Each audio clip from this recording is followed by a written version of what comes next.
Yaroslav Trofimov looks at an uprising at the Holy Shrine that helped give rise to Al-Qaeda. His talk from the New School in New York City is an hour. I would like to start by just telling the story of what actually happened in Mecca in 1979, because it's a story that has been obscured and is not really known to the wide public, in part because the Saudi government has made every effort to hide it from the public eye.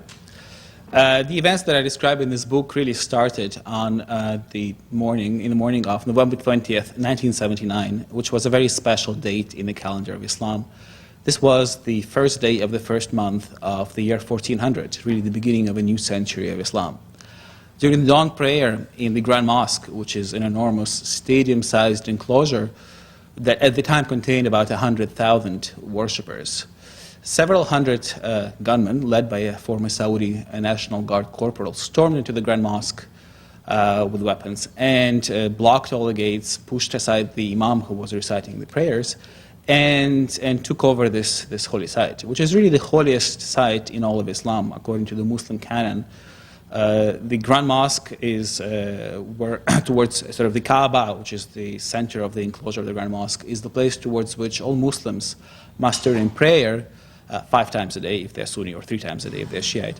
And when they're buried, they have to be facing the Grand Mosque, the Kaaba in Mecca. And really, this is sort of the center of the universe around which the whole universe revolves. And a prayer in the Grand Mosque is worth 10,000 prayers elsewhere. Well, precisely because of this last belief, many people at the time used to bring coffins into the Grand Mosque, bring the deceased relatives, hoping to bestow on them the blessings that would be 1,000 times more potent than if they had been living elsewhere. And the rebels who stormed the Grand Mosque used this belief. They smuggled some of their ammunition and weaponry in coffins into the Grand Mosque. They also used the fact that the Bin Laden family, the Bin Laden company, the company that had been founded by Osama bin Laden's father and at the time was run by his brother, was still doing some work at the mosque. Much of the modern structure of the Grand Mosque had been built by the Bin Laden company. And so they drove 3 truckloads of ammunition and supplies into the basement of the mosque using an opening that was maintained by the Bin Laden company. And with the connivance of the Bin Laden company employees, they managed to stockpile enough for this takeover of this holy site. With all these worshippers trapped inside, the rebels gave their big declaration and announced what they wanted. And what they really wanted was a global conflict with the infidels. They had this apocalyptic vision.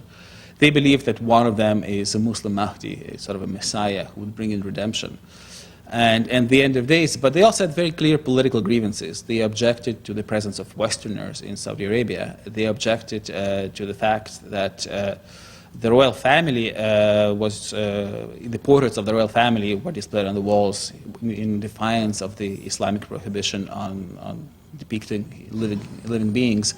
And they really felt that the Saudi Arabia and the rest of the Muslim world had strayed from the path of pure Islam and they wanted to return to it. The group that took over the mosque was really the first union of jihadis from all over the world. This is the first time that radicals from Saudi Arabia came together with Egyptian Islamic militants, with people from Sudan, from Iraq, and even a handful of African American converts who at the time had been studying in Saudi Arabia and were brainwashed by the campaign and by this movement.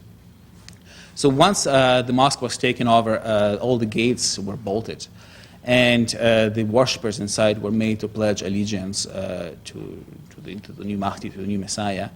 And the leaders of the uprising, including Juhayman al-Utaybi, the chief rebel, were well trained in warfare, and many of them were senior ranking officers in the Saudi National Guard.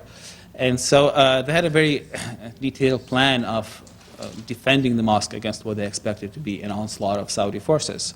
They transformed the 7 minarets, these very tall towers, that really provide a bird's eye view of the rest of the city of Mecca, into sniper nests, really keeping the entire surroundings in the field of fire. And they blocked the main gates, and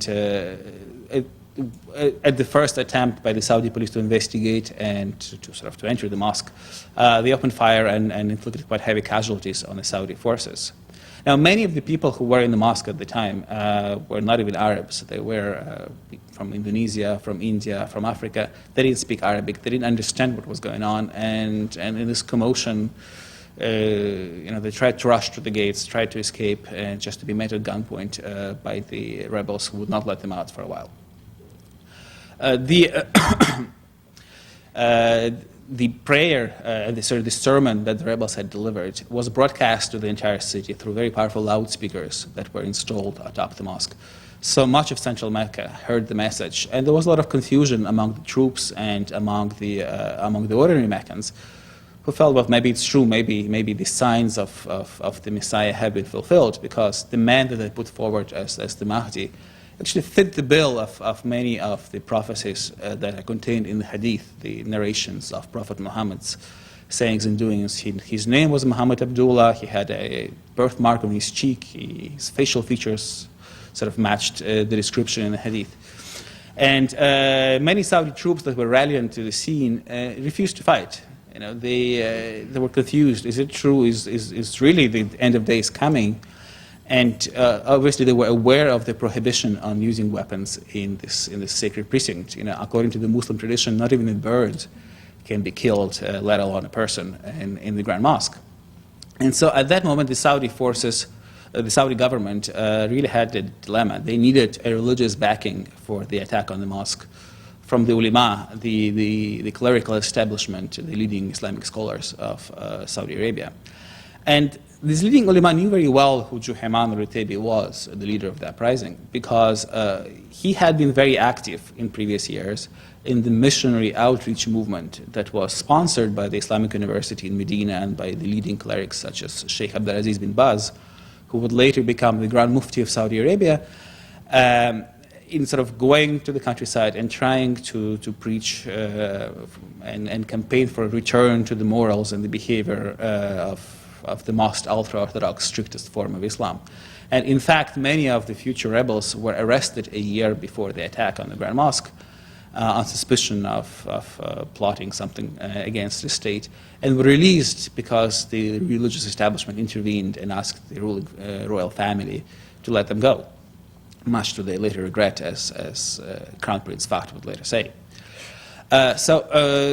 In this hour of need, the royal family had to turn to the same clerics again, the same clerics who told them a year ago that the future rebels are harmless. And there the real historical bargain was struck, because much of the ideology that was espoused by the rebels was really shared by the religious establishment. They were just as opposed as the rebels to the fact that alcohol was more or less available in the kingdom at the time, that women announcers were present on Saudi television. And so in exchange for giving their approval to storm the mosque and to kill the rebels eventually, they extracted a promise by the royal family to really reverse much of the modernization that had happened in the kingdom up until that time. And so within weeks of the siege in Mecca, the women were taken off television, laws against alcohol started being enforced much more thoroughly, and most importantly, vast amounts of Saudi Arabia's oil revenues started to flow into this network of schools and madrasas and charities that the Wahhabi establishment set up all over the world, from Indonesia to Africa to the Balkans, really breeding this new generation of radicals who would later become recruits for Al-Qaeda and other terrorist organizations. So having secured the agreement of the ulama, the Saudi government dispatched its forces towards the mosque and dispatched armored personnel, carriers, and artillery. But at the same time, the royal family was not sure whether it's just an isolated event in the Grand Mosque or whether it's part of an uprising that would be spreading throughout the kingdom. So the first thing they did was to cut off the phone links between Saudi Arabia and the rest of the world. So for 24 hours, nobody knew outside of Saudi Arabia what was actually going on. And this blackout, ironically, was broken in Washington by the State Department, which dropped this bombshell announcing at a briefing that a disturbance of some kind has occurred in the Grand Mosque. Now, this was a very particular time in international history. This was November 1979, the month when the American embassy in Tehran had been overrun by Ayatollah Khomeini's supporters. American diplomats had been taken hostage, and so all attention in Washington at the time obviously was focused on Iran. And the working assumption in Washington in those hours became that the Iranians must be somehow involved in the Grand Mosque attack. There was very little information from the field. The CIA reporting at the time was complaining that, well, we don't know what's going on in the Grand Mosque because Muslims are not allowed into the Grand Mosque and into Mecca.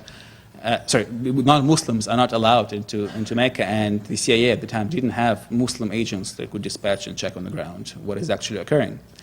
And so in this sort of chain of tragic errors, the news that came out of Washington implicated the Iranians, pointing the finger at Ayatollah Khomeini. Well, the Iranians were not amused. The next morning, Ayatollah Khomeini's office struck back with a counter-accusation pointing the finger at the U.S., saying, well, no, it's not us. It's an American and Zionist conspiracy to take over the holiest shrine of Islam and to defile it. And it seems laughable to us, but it was believed throughout the Muslim world. Within hours, massive crowd amassed at the American embassy in Islamabad in Pakistan, storming the embassy, burning the building, killing Americans who were in it. Luckily, most of the diplomatic staff managed to survive because they were locked up in a special safe room, which was basically like a vault inside the embassy. And as the fire raged outside, they managed to hold out just long enough for the darkness to descend so they could leave the building.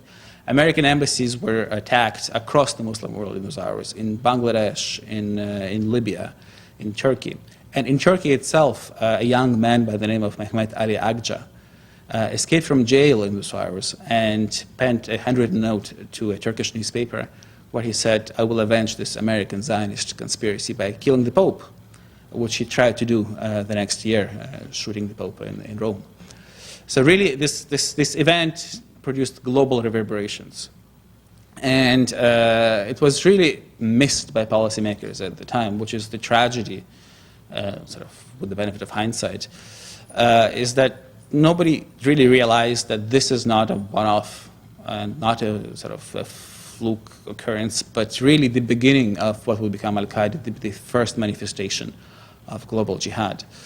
Well, going back to what actually happened in Mecca, once the army was summoned and once the National Guard was summoned to the Grand Mosque, they devised a plan of attacking the shrine, and Prince Naif, who at the time and now was the Minister of the Interior, and Prince Sultan, who at the time was the Minister of Defense and is still in that position today, really were quite reckless with human lives. Prince Naif famously said that, I don't care how many people will be killed storming the mosque, they will all be martyrs ending up in paradise, everybody will envy their sort.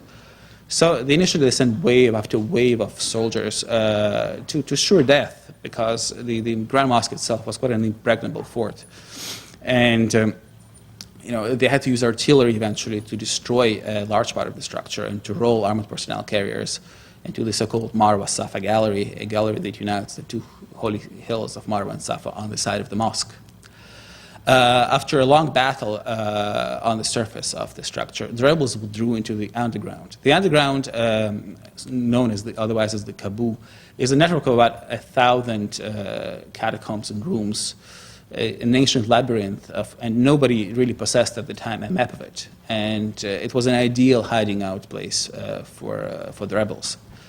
The Saudi forces were unable to evict them. The Saudi government initially thought of asking for help from the American government, but Prince Turki, who was at the time the head of intelligence in Saudi Arabia and would remain in that position until 2001, at the time had a very low opinion of the CIA. The CIA had been decimated by the congressional hearings and the oversight in the early 70s, in the mid-70s, and really lost its ability to help on the ground in Saudi Arabia. In fact, looking at the CIA reporting from Saudi Arabia at the time, one sees just how little they knew about what's going on. Instead, the Saudis had turned in previous years to an alliance with the French. They formed a so-called Safari Club with the French intelligence and the intelligence agencies of Egypt and Morocco. The French intelligence agency at the time was headed by a very interesting person, Count Alexandre de Marange, who was himself half American. His mother was an American socialite, and who was a very determined cold warrior who held the Carter administration in very low esteem. He publicly described Carter as a baby-faced Boy Scout at the time. And he was more than eager to help and to send his men to Saudi Arabia to help Al Saud.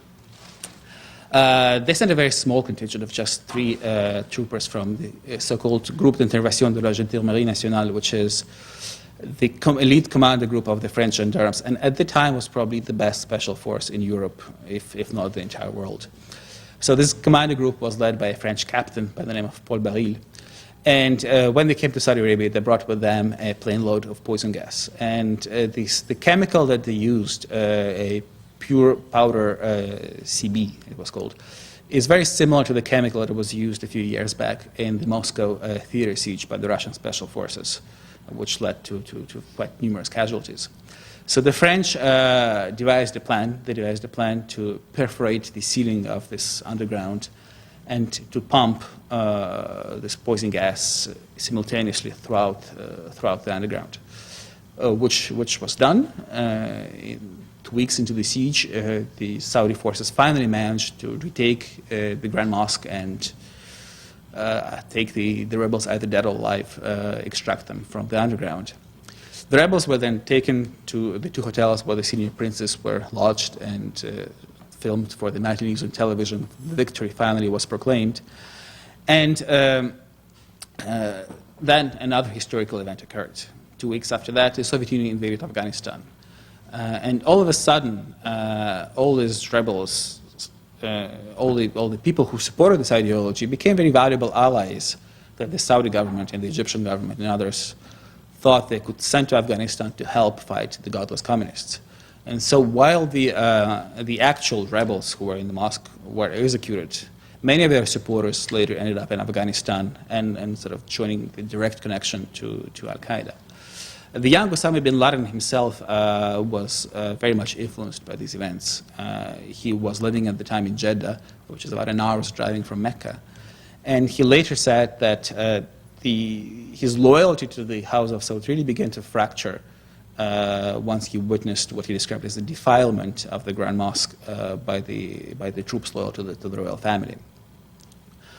In later years, the ideology of Juhayman al-Utaybi, the leader of the uprising, was taken up by another man by the name of Abu Muhammad al-Maqdisi, who was really the guru of the new generation of Al-Qaeda. He was the cellmate and the teacher of the man who founded Al-Qaeda in Iraq, Abu Musab al-Zarqawi.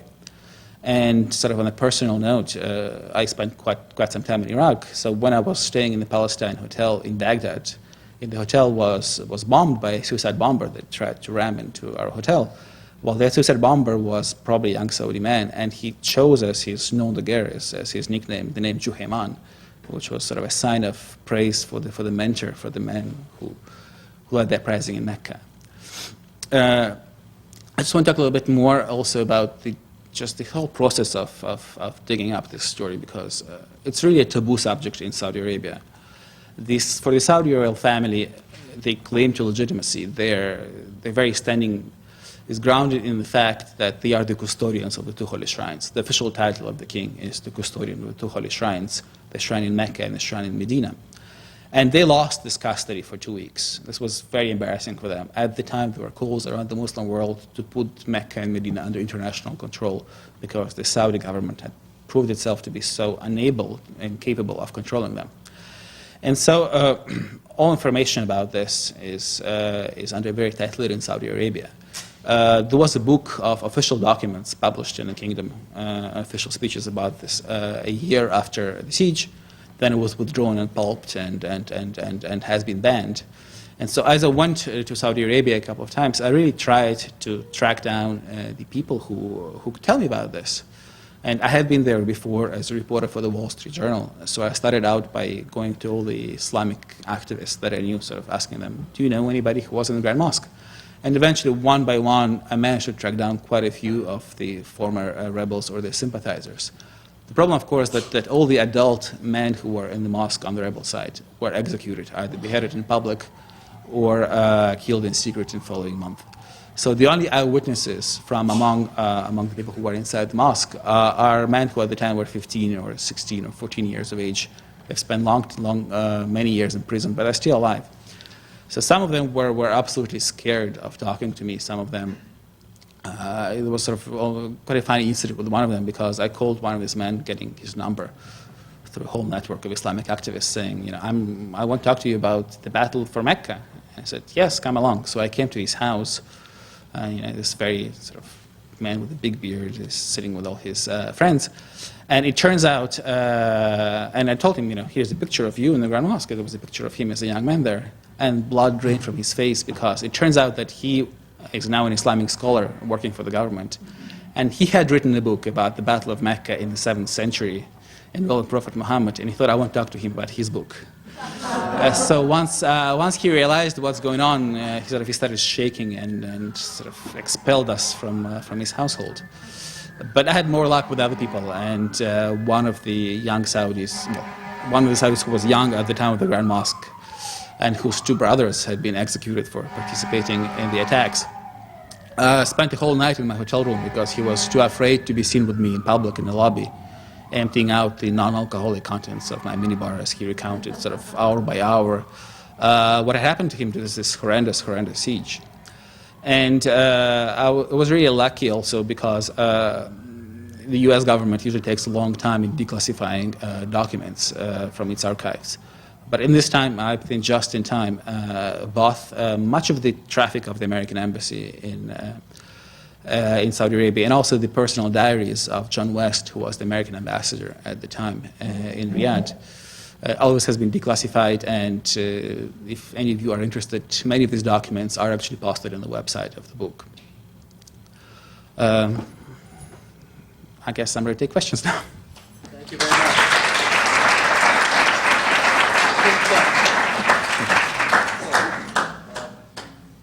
Thank you very much, Yaroslav. That was one of the paradoxical things about the Grand Mosque is that on the one hand it's the, as you know, it's the, the center of Islamic worship. It's this place which might seem very exotic because non-Muslims are not allowed to go to it, etc., etc. On the other hand, if you go there, you realize that this is a place which is full of American products and institutions. It's surrounded by Hiltons and Sheratons. The perimeter of the mosque is full of fast food and restaurants, Burger King, McDonald's, Kentucky Fried Chicken. In a sense, for many Muslims from around the world who go to Mecca, it's the first experience of America, right? It's like you go there, your first Big Mac in Mecca, right? It's also a great mart for the selling of goods of all kinds, which it has always been. But today these goods are, and I've met relatives who go on pilgrimage to Mecca and they come back and I said, what did you get? And they say, I got, a hi-fi system, a stereo system, etc. So the curious thing, the paradox about this, as you know, is that it's on the one hand, it's all this, and on the other hand, it's America. But the question I want to ask you as well is that, as you know, the Wahhabi doctrine that is followed by the Saudi government is one that is extremely contemptuous of sacred spaces, so that the Saudis of all, they're not in the whole history of Islam has any group done so much damage to Mecca as the Saudis themselves have. They've destroyed the house of the Prophet Muhammad. They've destroyed tombs of revered and holy persons. They've tried to clear people out because they think that any adoration of any object is a form of idolatry. So again, you have this curious situation. They want to defend this sacred and holy space, which is like America, and they also want to destroy it. How do you, how did this attitude sort of inform the attack? Well, I don't think there were many McDonald's outlets in Mecca at that time. But it's true that the actual Grand Mosque, everything apart from the Kaaba and a few other little corners, was new. It was built in the 1950s by the Bin Laden company to accommodate the growing traffic of pilgrims. With the air travel becoming cheaper and cheaper, just the number of visitors grew exponentially. And but of course, the Saudi disrespect for actual material antiquities is well known. They bulldozed pretty much all of ancient Mecca, and this was one of the reasons why they they actually did go into the Grand Mosque with tanks and artillery, armored personnel carriers, and destroyed much of the structure. Absolutely. The other thing that it suddenly came as a kind of, speaking in religious terms, as a revelation to me when I read your book, is that it had, before reading your book, I thought to myself that perhaps the Rushdie affair was the first sign of sort of global Islamic consciousness. It was the first global Islamic event in the sense that it brought together people from across the Muslim world who didn't know each other, who didn't share the same beliefs, practices, languages, and brought them together in defense of the image of the Prophet, which was apparently attacked by a book which most of them, as we know, had not read. But after reading this, I realized that in fact, this must be, if we are going to posit an origin. And what's interesting about this origin is that, again, all kinds of things are brought together in a structure rather than genealogical way, so that, what you didn't talk about today, but which your book deals with, the uprising among the Shiites in Saudi Arabia, who seem to have thought that Juhayman was somehow connected to them, which he wasn't. These Pakistanis who didn't really know what Juhayman was all about, but they went and attacked the US embassy, others in other countries. So you have a kind of concatenation of events which are not really tied together in any genealogical, you can't, do a linear thing. So in that sense, it is the first global movement. I mean, how would you... well, I think if you look at the origins of Al-Qaeda and the structure of Al-Qaeda today, it's really ideologically a fusion of two traditions, the Saudi Wahhabi zeal, if you will, and the very good organizational and militant skills of the Egyptian jihadis, the offshoots from the Muslim Brotherhood in Egypt. And these two currents that are fundamental to the global terrorist movement now really for the first time came together in Mecca, because Juhayman was a Saudi and he brought with him many Saudi militants, but a great many Egyptians also took part in it. And the books by Juhayman had written a book of epistles sort of outlining his message that was published secretly in Kuwait a year before the attacks. This was very widely circulated in Egypt. And one of the men who read it and who went to Mecca to take part in the attacks was this preacher named Muhammad Ilyas, who was really a leading figure in the Gamada Islamiyya community. He was one of the teachers who taught Islam to Ayman al-Zawahiri, the number 2 of Al-Qaeda. So this was really the first moment of fusion of these two traditions. And of course, the Saudi government was lucky that this was the time before the internet, before mobile phones, before satellite television. And so they were able to contain Juhayman's message. They were able to really control the spread of the uprising, something that they would not be able to do now.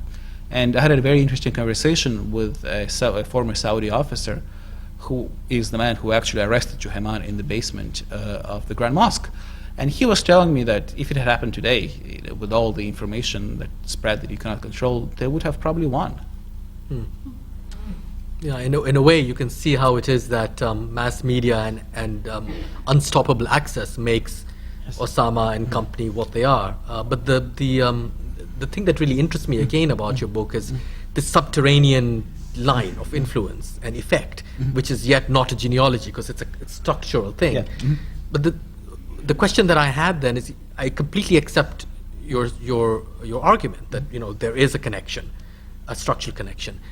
But what strikes me as odd is that what appears to be very important in the Juhayman uprising, the messianic apocalyptic thing, does not seem to be inherited. So that even though from the in the 19th century and earlier, jihad movements had routinely claimed to be apocalyptic and produce messiah-like figures, you don't have that today. You don't have that with Al-Qaeda. In fact, with Osama, he seems to be more concerned with global warming and the end of the world than with any kind of messianic or apocalyptic vision. Well, I mean, the messianic proclamation of Juhayman was proven to be wrong because the Mahdi is not supposed to be, a Mahdi is supposed to be immortal. Mahdi cannot be killed by mere mortals.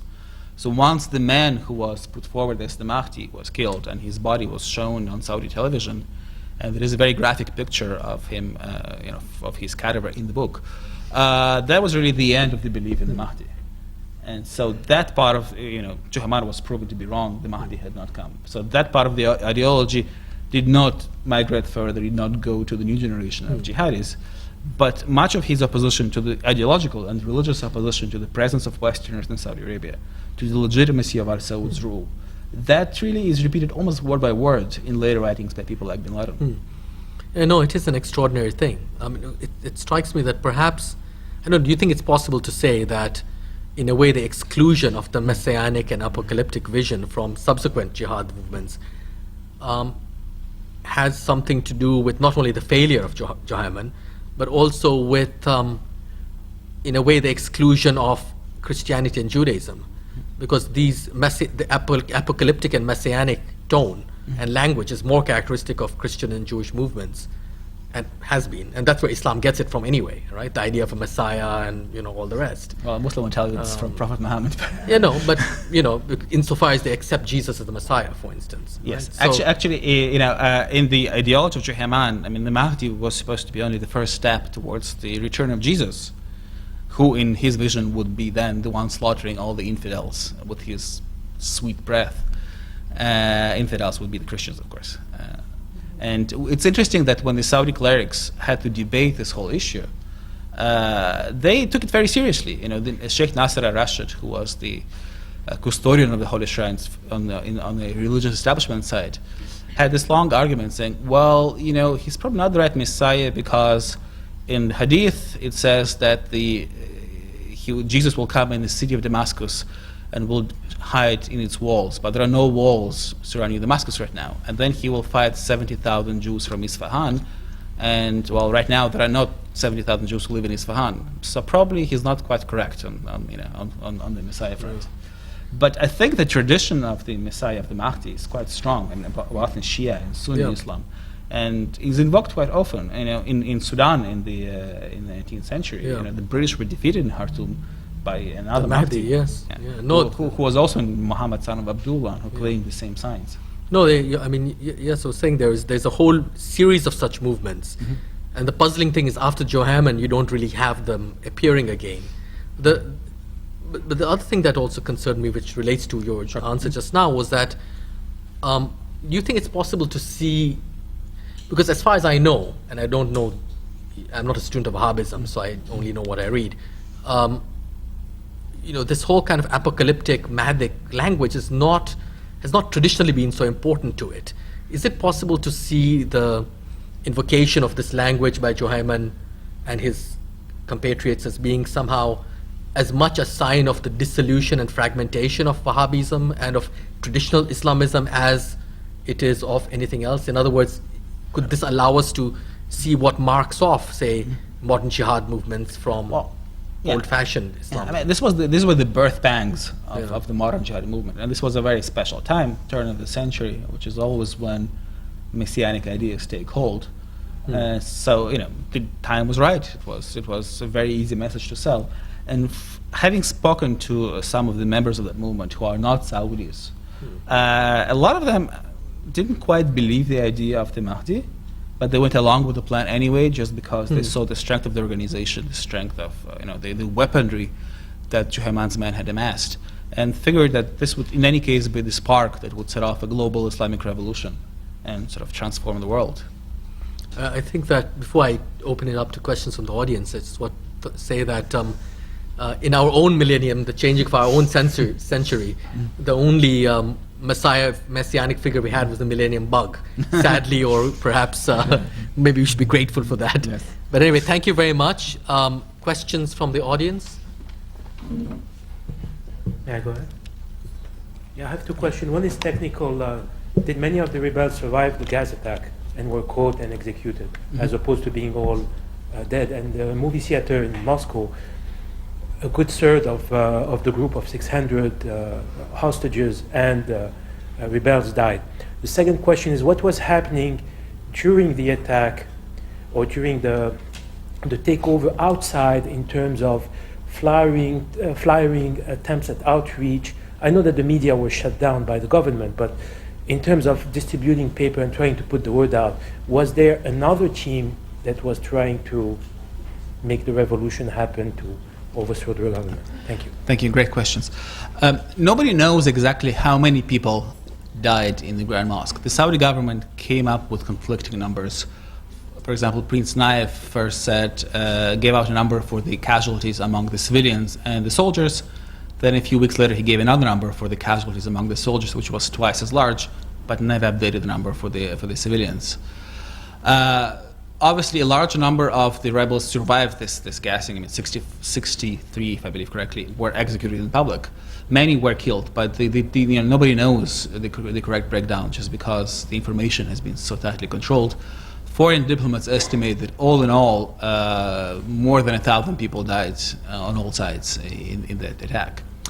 As for what was happening in the rest of the kingdom, a separate uprising broke out at the time in the eastern province of Saudi Arabia, which is where pretty much all of the kingdom's oil is located, and also is the place where the majority of the population is Shiite. So the Shiites in Saudi Arabia had no idea about who Juhayman was, and Juhayman himself was violently anti-Shiite. He believed that the Shiites should be killed or converted.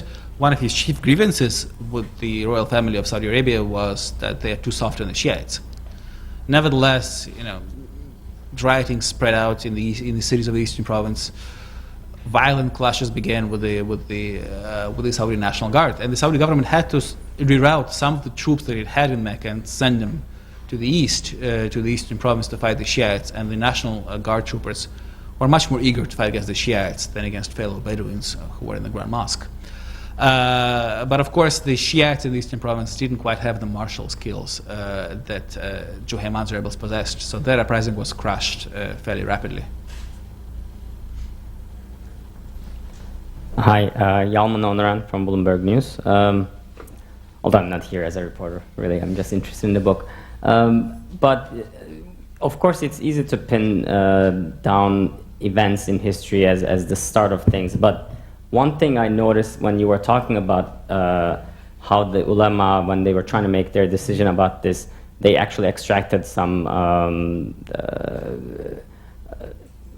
reversals of policy from the Saudi government, part of it being a lot of money funneled to Islamic education, and then the invasion of Afghanistan happened. And my reading, and I'm not a student of this stuff that much, but all the stuff that I've read, because especially after the invasion of Afghanistan, the US government, CIA, and other operatives of the US government around the world strongly supported the Islamic education in Muslim countries, and these events all seem to be connected to that, i.e. invasion of Afghanistan, what happened in Saudi Arabia, all brought out a flood of financial support into Islamic education. Do you think perhaps that is just as a strong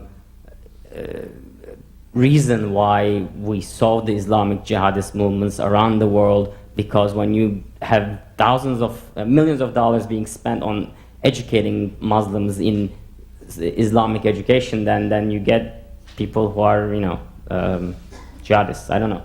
What do you say? Well, I don't think Islamic education as such is a problem. The question is what kind of education. And obviously, this Wahhabi indoctrination, the spreading of this very fundamentalist, radical viewpoint to countries that traditionally had much more liberal interpretations of Islam, has fueled the rise of radicalism. And of course, the U.S. reaction to what happened in Mecca, with the benefit of 2020 hindsight vision, is really tragic, because there was no understanding whatsoever that this represented the beginning of a new threat. Even hawks in the administration, like Zbigniew Brzezinski, they would write in memos to the president that we should not be afraid of the Islamic wave. This is not the wave of the future. And there was a CIA report called the Mecca Incident in Perspective. And so the perspective of the CIA was that this is just a one-off throwback to the Bedouin grievances of the past. And the Saudi public is strongly behind Al Saud, and there is no threat whatsoever in the future from the Islamic opposition to the regime. So this lack of, the West basically blinked at the time and missed the birth of this formidable new enemy, because it was focused so much on Iran. And looking at the current events, we're sort of at the risk of repeating the same mistake, because now with the attention being so much zeroed in on Iran, suddenly everybody has forgotten about Saudi Arabia. Last year when Hezbollah was fighting against Israel in Lebanon, a bunch of Saudi clerics issued fatwas against Hezbollah, and everybody in Washington or the West applauded them, forgetting that this very same clerics had issued fatwas supporting bin Laden, and the only reason they were against Hezbollah is because they are infidel Shiites.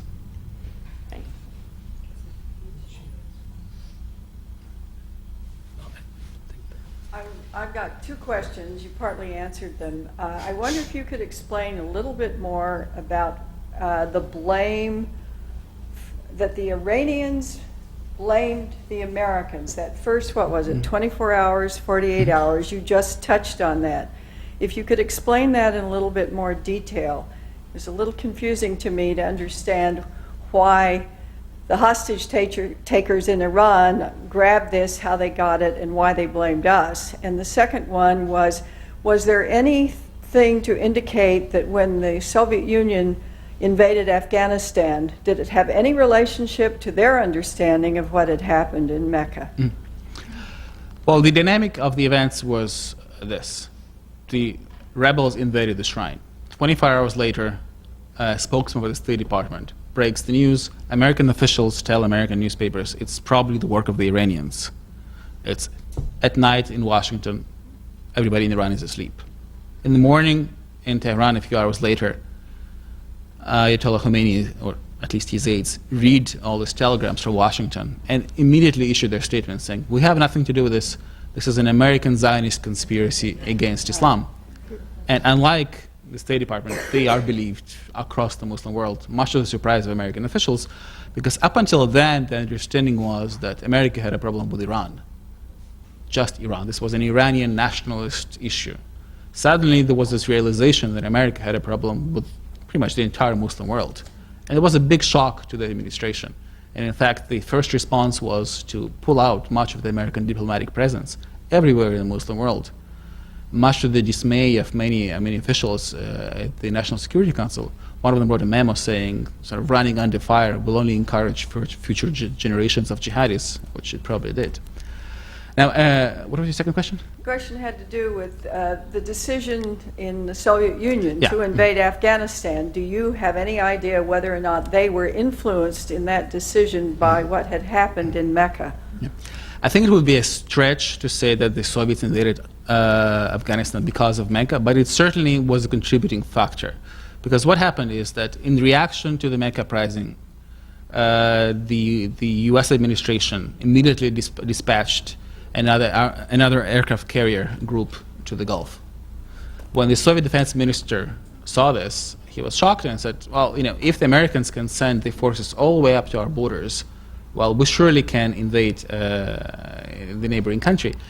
And they were encouraged by two factors. At the time, the U.S. government was not yet supporting militarily the rebels in Afghanistan, the rebels who were fighting the communist regime that was already in place there. Saudi Arabia and Pakistan were funding them. CIA only started providing non-lethal aid in July of that year. And suddenly, Saudi Arabia and Pakistan, the two main backers of the Islamist forces, the rebels in Afghanistan, seemed to be on the brink of collapse. The Saudi government was fighting on two fronts. The Pakistani government wasn't able to protect the American embassy in its capital. So certainly this was an element of encouragement for the Soviet decision. Thank you. Hi, my name is Madeline. I'm actually a student of Islamic Studies at Columbia writing my thesis on this event. So I'm very happy that your book came out at this time. I have a few questions for you. One, you kind of posited this as the point from which the global jihadist movement arose. Do you think this is also a significant point in the formation of sort of politicized sectarian identities in the Middle East? I mean, of course, the Shia outbreak in Al-Issa in the eastern province comes right after this, and it's right on the heels of the Iranian Revolution. So if you could talk a little bit about the development of that in light of all of our sectarian focus on Shias versus Sunnis in the Middle East today.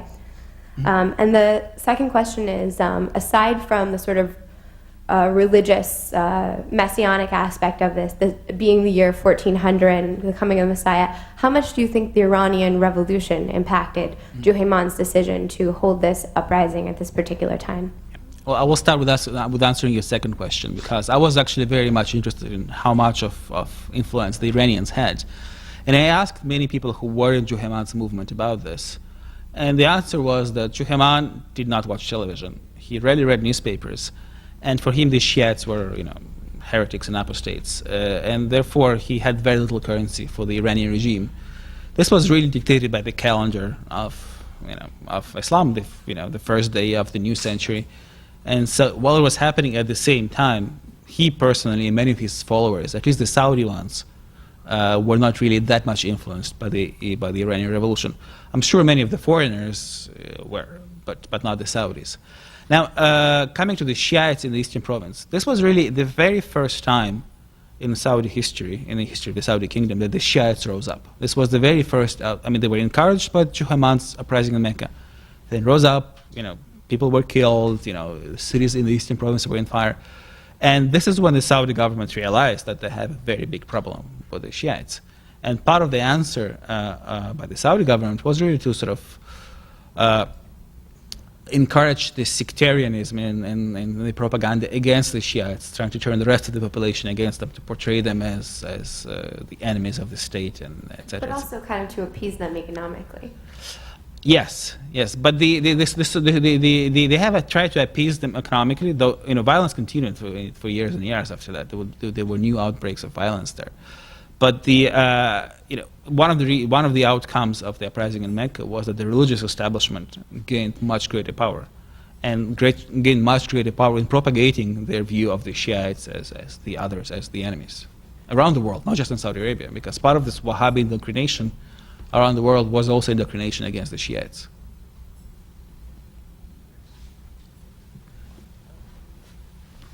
Yes, Barbara Pearl. I'm wondering if you can say what the current knowledge and opinion of the siege of Mecca is throughout the Muslim world today.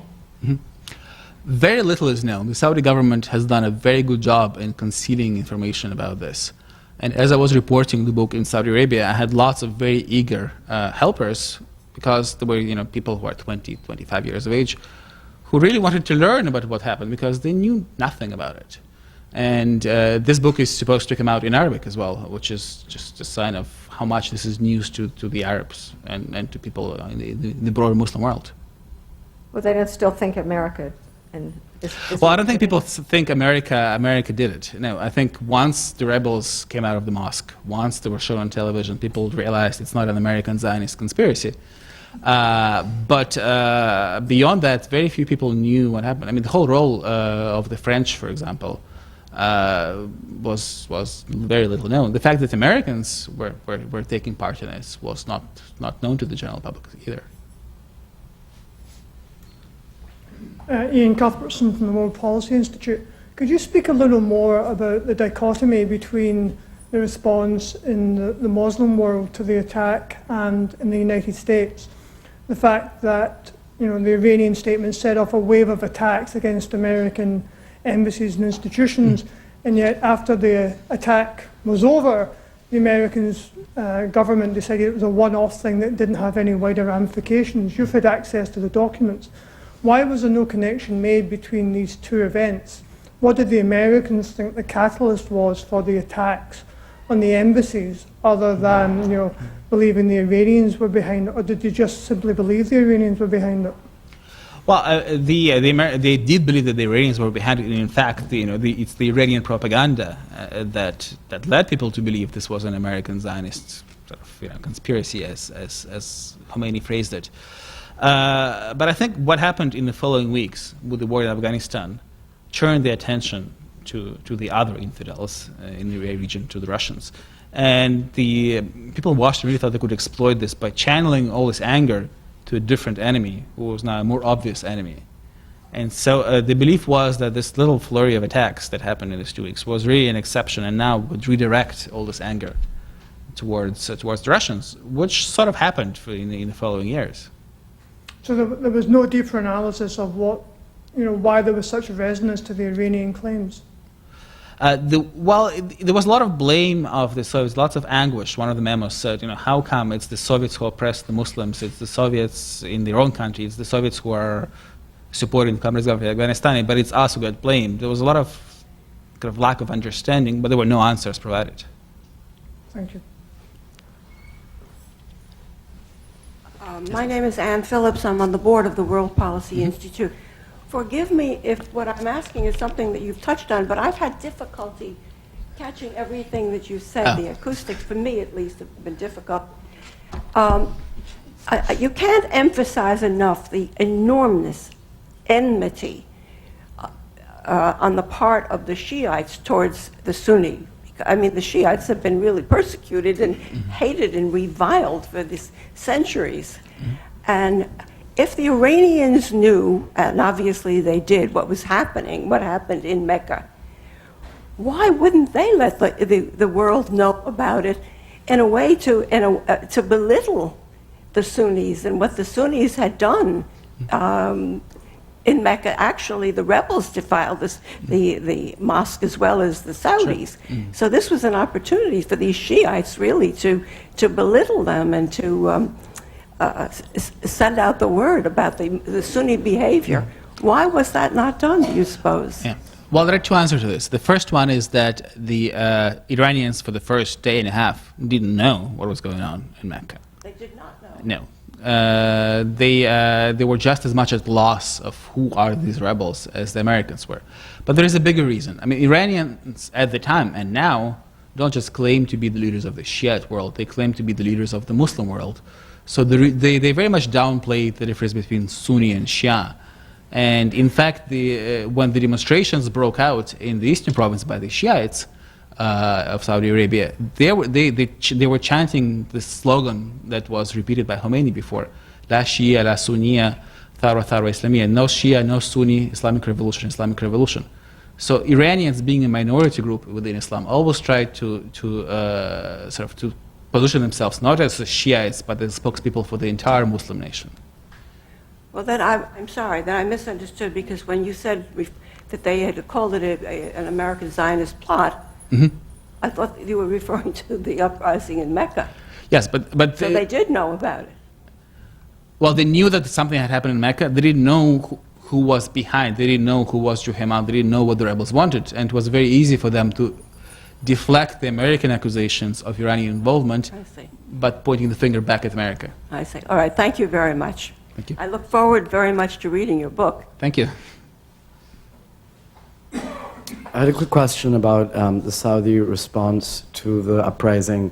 And in speaking with people today or during the course of your research in Saudi Arabia, did you find that they have any regrets about how they dealt with it and how they chose not to sort of de-Wahhabify their own kingdom in the ensuing decade or two that have followed, that have enabled Al-Qaeda's chickens to come home to roost, partly in Saudi Arabia? And if there's any sort of movement on that, any hope that they might become more progressive?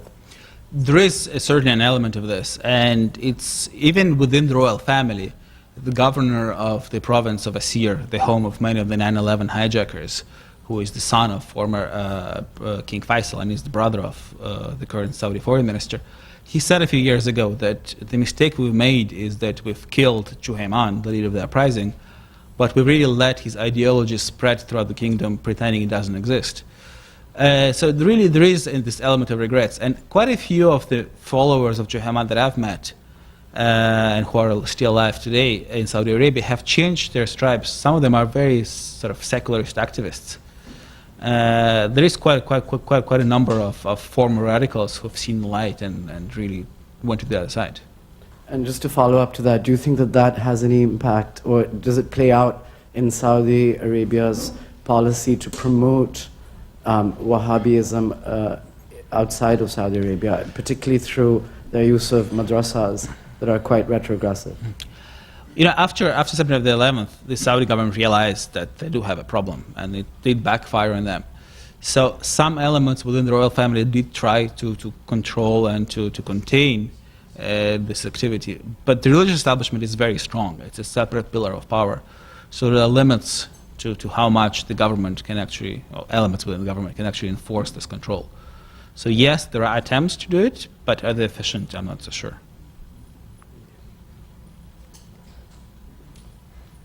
Humphrey Taylor. I think I heard you say, and I also had some trouble hearing, actually, but I think I heard you say that your book will be published in Arabic? Yes. In which countries do you think it will not be publicly available? What do you think? Saudi Arabia would be the first on my guest list. Well, I think it's going to be very controversial throughout the Persian Gulf area. But in Egypt, for example, Juhayman's writings are widely available. They are sold in bookstores and actually, gone through 3 editions. So outside of Saudi Arabia, there is quite a lot of open debate about this, but very little information until now.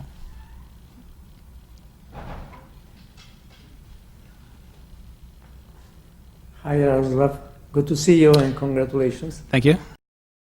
Perhaps you already said that in your presentation, and sorry for being late 10 minutes. What was the main reason for you to choose this subject for your second book? Thank you. Well, when I would go to Saudi Arabia or talk to people who are studying Saudi Arabia, a lot of them would point to this moment as really the crucial turning point, the birth of the jihadi movement. And yet, very few people could tell me what actually happened there. There were all sorts of wild rumors and theories and disinformation floating around. And there's nothing really authoritative that details this whole story. And so I felt that it would be an interesting subject to look into, to try to tell the story of what happened. Because it's an event that is much talked about, but few people know what actually happened there. Well, it's true. In fact, many people didn't know that. Well, now you do. Well, thank you very much, Yaroslav. And I just want you all to join with me in thanking Yaroslav Trofimov for this wonderful presentation. I also want to say that the book is available for sale at the back, and I think you'll be doing signings. Yes, I will. So yes. you have that prospect before you. Great. Thank you all again. Thanks again to the Committee on Historical Studies and the South Asia Forum. Books are at the back of the room. Again, I urge you to check out the website of the book, www. Yaroslav Trofimov is a correspondent for the Wall Street Journal and the author of Faith at War, A Journey on the Front Lines of Islam. For more on his newest book, The Siege of Mecca,